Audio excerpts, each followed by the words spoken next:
Gears 5 on the Xbox Series X gives us our first glimpse of just how powerful the Series X is.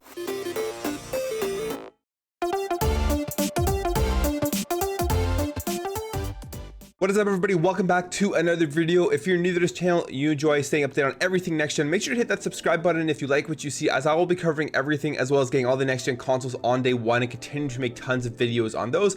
Let's jump right into this. So as we get closer to the release of the Xbox Series X and the PlayStation 5, we're getting more glimpses into how games are going to look on these next generation consoles. And so far, for a lot of people, I think that what's been shown off has been a little bit underwhelming, and that is to be expected with the launch of new consoles, with launch games, with cross-generational games. But Gears 5 for the Xbox Series X really just gives us a glimpse into how powerful the Xbox Series X is going to be and what devs can get out of games and out of the system itself when given the right amount of time and resources to take advantage of the Xbox Series X. So Gears 5 was a game previously released on the Xbox One and on PC, and when it was released last year, it was an amazing looking game, especially if you were to play it on PC and ultra settings. The game looked just absolutely incredible. On the Xbox One X, it looked great, but there was definitely a difference in if you played it on PC versus the Xbox One X. And it looks like with the Xbox Series X, the upgrades that we're going to be getting in Gears 5 are going to bring it on par and even surpass what can be seen on the ultra settings of Gears 5 on PC. So this quote here is from Ars Technica, and it's saying that the versus matchmaking suite can go all the way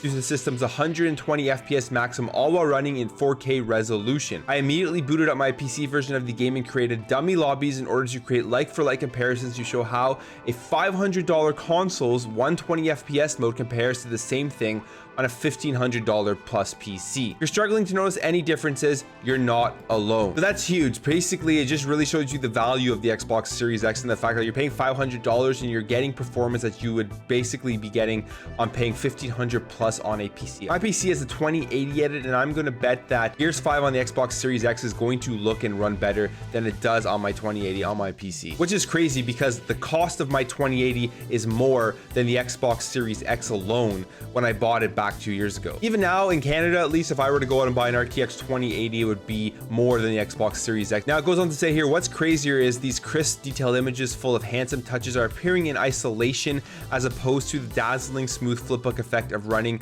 somersaulting and shotgunning at 120 FPS. Yet the Xbox Series X doesn't sweat in rendering these frames at a blistering 8.33 millisecond threshold with barely any noticeable lurches in many hours of testing, and again with zero noticeable noise spewing out of the console at peak load. Now to me, this is really impressive. I know Gears 5 is a last generation game. It came out on the Xbox One and it also came out on PC, but the fact that they're able to get this type of performance out of a game that looks this good in general is really awesome, and it should give you a lot of hope as to what we can see going forward with the Xbox Series X if developers have the time and resources to be able to draw the raw power out of the console itself. And the fact that the console has zero noticeable noise spewing out of it at peak load to really give you some assurance that the console itself is going to be whisper quiet even when it's running games that really use a lot of its resources. And just to highlight this point more about how much value there is in the Xbox Series X and what developers can do when given the time and resources, because as we know, Gears 5 for the Xbox Series X, getting those upgrades was a game that Microsoft really highlighted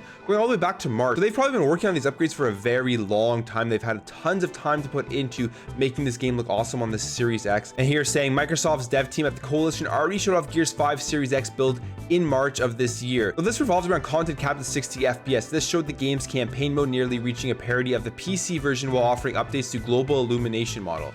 In the months since, the PC version has apparently adopted some of those illumination tweaks, so like for like comparison show the PC version narrowly beating the Xbox Series X on a visual basis, primarily due to superior ambient occlusion on the PC version. But again, that's a PC version jacked up on ultra and maximum settings while running on an i7 8700K on an RTX 3080. For pretty much every other graphical element you can think of, draw distance, shadow resolution, geometric detail, Series X is neck and neck. And that alone, I think, is just a really good way to show just the value of the Series X and how powerful this thing is going to be, because they're running on an ultra on an RTX 3080. And as we know, obviously the RTX 3000 series are going to be more powerful in terms of graphical prowess to the Series X and the PlayStation 5. But the fact that Gears 5 a game that Coalition has worked on specifically to upgrade for the Series X is going to be par pretty much with a 3080, and the way that it looks and everything is, to me, just absolutely amazing. Something to be very excited for going forward. On top of that, they're saying that load times for the Series X version beats out any high-end PC equipped with an NVMe 3.0 drive. After testing a variety of Gears 5 campaign save files, I found 75% improvement for the console's version. 53-second loads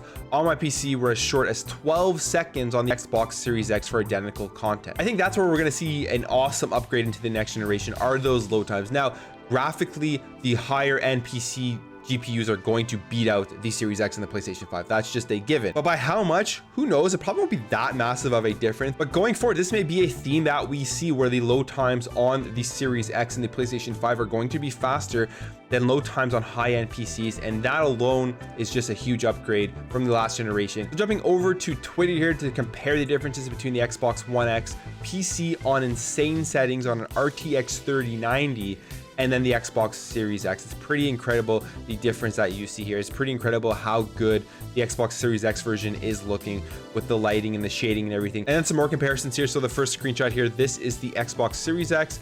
This is the Xbox One X. You can definitely see the difference in lighting and overall textures on Marcus here. And then going over again, this screenshot again on the floor. I think the floor shininess, like the ceramic or whatever, the tile, whatever you want to call that, it looks awesome. I mean, that's crazy. The shadows and the lighting on that compared to this version here on the Xbox One X. And this picture's also been circulating around on the Xbox Series X player models. You have Augustus Cole here, and you can just see all the wrinkles on his face. You can see the textures of his skin and everything, and it just looks like very realistic, very good. Obviously, these screenshots aren't going to do it justice, but you're going to have to see it firsthand for yourself. But it's really exciting to see just the advancements in the graphical look of this game that was released on the Xbox One and looked best on the Xbox One X and PC, and how good it looks now on the Xbox Series X. And that when you give the developers the time and the resources to actually pull the power out of these consoles, we're going to see some amazing stuff in this generation. And I'm just extremely excited to see what more can come out of this, what the first party developers can do, and hopefully with more time and resources, third party developers can do by using the power of the Xbox Series X. Anyways, guys, thank you guys all for watching. If you enjoyed this video, make sure to hit that thumbs up button. If you didn't enjoy it, hit that thumbs down button. If you want to stay up to date on everything next gen, make sure to subscribe to this channel. Also, I will be covering everything, getting all the next generation consoles on day one and making tons of videos on that. Thank you for all your support, and I'll catch you in the next video.